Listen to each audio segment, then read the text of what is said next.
Desde los 17 hasta los 23 años, tras encontrar una libreta mágica capaz de matar a cualquiera cuyo nombre sea escrito en ella con tan solo imaginar su rostro, bajo su alter ego Kira, Light Yagami mata a muchos criminales del mundo con el fin de construir una utopía libre de delitos y convertirse en su dios.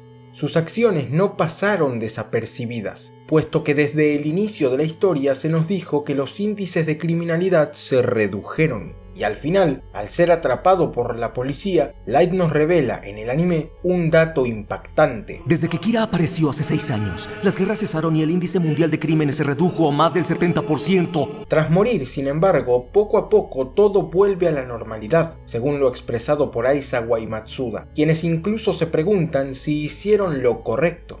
Lo que nos lleva a dos preguntas interesantes. ¿Por qué la policía fue tras Kira, cuyas acciones redujeron los índices de criminalidad desde el principio? ¿Y por qué al morir el mundo volvió exactamente a lo que era sin haber logrado ningún cambio significativo? Lo responderé en este video. Primero que nada, hay que considerar que Japón, como la mayoría de países del mundo, se rige por un sistema político liberal. De hecho, en ese país, el Partido Liberal Democrático Japonés ha gobernado casi ininterrumpidamente desde su fundación en 1955. Y si bien en Death Note nunca se especifica qué partido gobierna ni tampoco parece haber exactitud con la realidad, sabemos gracias a L que en el mundo de la serie existen los derechos humanos. No puedo privarte de tus derechos humanos elementales. La Declaración Universal de estos fue adoptada por la Asamblea General de la ONU el 18 de diciembre de 1948 como resultado de los sucesos de la Segunda Guerra Mundial. Los derechos humanos son inherentes a todos los seres humanos sin distinción de raza, sexo, nacionalidad, origen étnico, religión o cualquier otra condición. Se trata, en definitiva, de derechos naturales. El derecho natural es una doctrina ético-jurídica que defiende la existencia de ciertos derechos propios y particulares de la condición humana, o sea que existen derechos inalienables por fundamentarse en nuestra naturaleza. Algunos de ellos son el derecho a la vida, a la libertad, a la educación, a la identidad o a un juicio justo. Por este motivo, en Death Note, cuando los países miembros se reúnen para discutir el caso Kira, uno de los presentes se expresa indignado ante los hechos. Estos eran criminales que probablemente serían ejecutados tarde o temprano. ¿No crees que deberíamos...? ¿Qué importancia que sea un criminal o un inocente hasta donde sea un asesinato? ¡Es un asesinato! El 26 de agosto de 1789, en la Asamblea Nacional Constituyente de Francia, se aprobó la Declaración de los Derechos del Hombre y el Ciudadano, misma que tiene valor universal y constituyó la base de las Naciones Unidas en 1948. Fue un legajo fundamental de la Revolución Francesa, donde en oposición al antiguo régimen, la unión del trono y el altar, nace la izquierda política, republicanismo, liberalismo clásico y democracia representativa, con su lema libertad, igualdad, fraternidad. El liberalismo, la ideología dominante en el mundo, sostiene que todas las personas, por el hecho de ser personas, nacemos libres e iguales en derecho y dignidad, y los delincuentes, por muy anticiudadanos que sean, siguen siendo personas y tienen los mismos derechos que los ciudadanos honrados. Igualdad ante la ley se llama. Aquí es donde aparece el Estado, un conjunto de instituciones burocráticas con la soberanía sobre un territorio determinado, el cual regula la conducta de los individuos que integran la sociedad.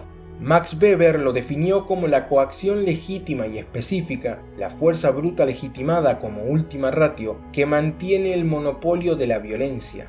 En pocas palabras, en una sociedad dada existen determinadas normas, y en caso de romperlas, solo el Estado puede hacer justicia. Por lo mismo, aunque en Japón existe la pena de muerte para ciertos criminales, un civil como Kira no tiene derecho a ejecutar a otros.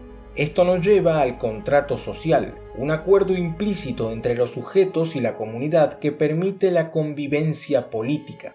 Lo que pierde el hombre por el contrato social, dice Rousseau, es su libertad natural y el derecho ilimitado a todo lo que le tiente y puede alcanzar. Lo que gana es la libertad civil y la propiedad de todo cuando posee. Y es que, como dijo Thomas Hobbes, el hombre es un lobo para el hombre. Es decir, nuestra naturaleza nos empuja a la lucha continua contra el prójimo, pero gracias a los derechos y obligaciones sociales podemos vivir ordenadamente en comunidad.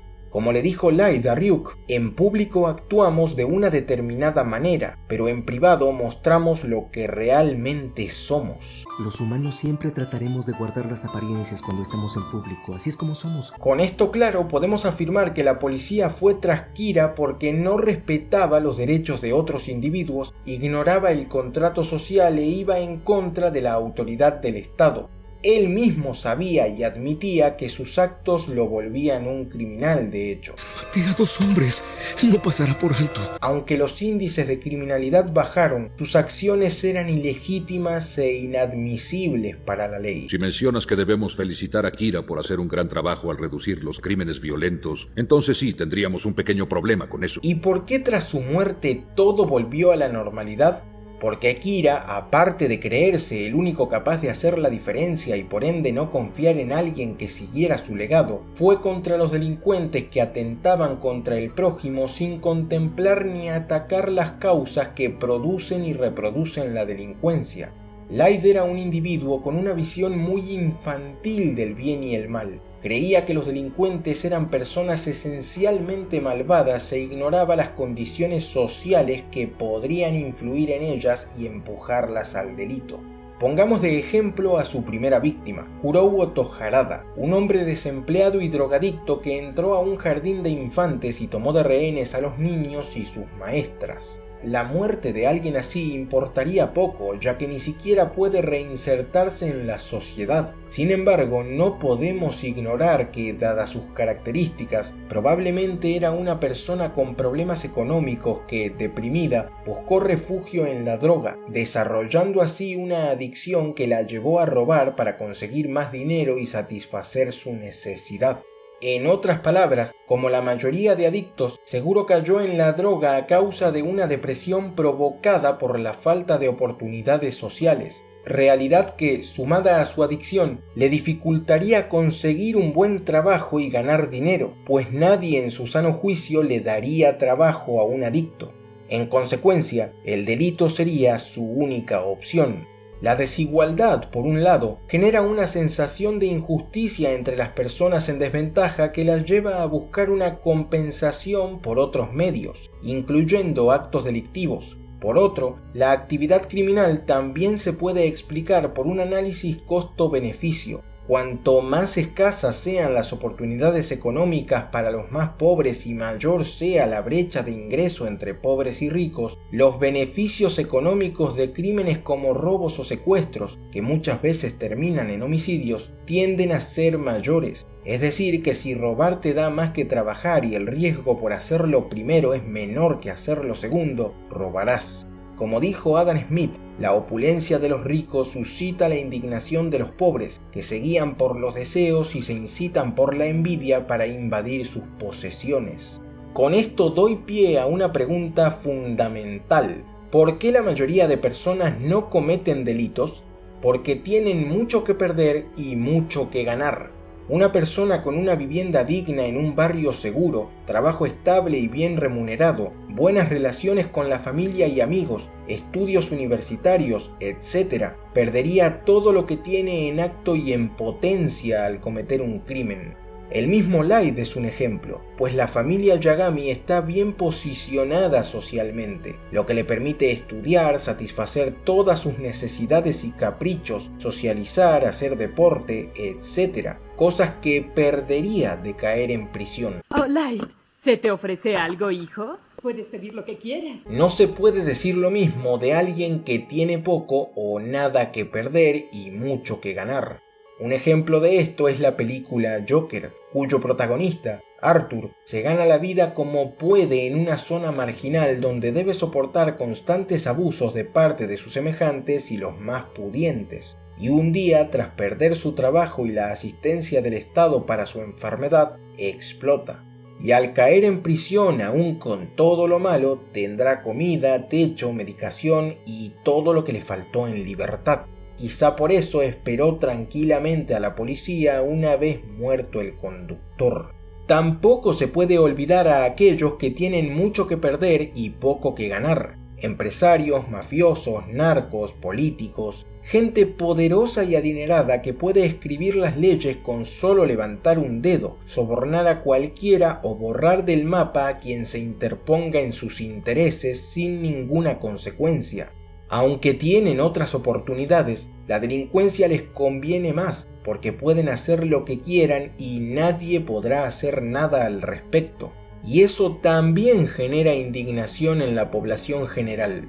Puedo nombrar de ejemplo a The Batman, donde el villano arremete contra políticos y empresarios corruptos que trabajan clandestinamente con la mafia en pos de sus intereses individuales y a costa de la sociedad. ¿Está bien lo que hacen Joker y Acertijo? No, pero hay que entender el porqué. Reconocer las causas del delito no significa perdonar a los delincuentes. Ellos no son víctimas de la sociedad, sino una consecuencia negativa de ella. Y si no se corrigen las condiciones materiales que los conciben, tarde o temprano aparecerán otros iguales o peores. Es importante, por tanto, condenar a los criminales por sus actos indebidos sin desatender las condiciones sociales que proliferan la delincuencia, algo que Kira nunca hizo. Y nada más, mis fieles, esto sería todo por el momento. Si les gustó, no se vayan sin dejarme su pulgar arriba, comentar, compartir el video, seguirme en mis redes sociales y suscribirse al canal. Adiós, y nos estaremos viendo muy pronto.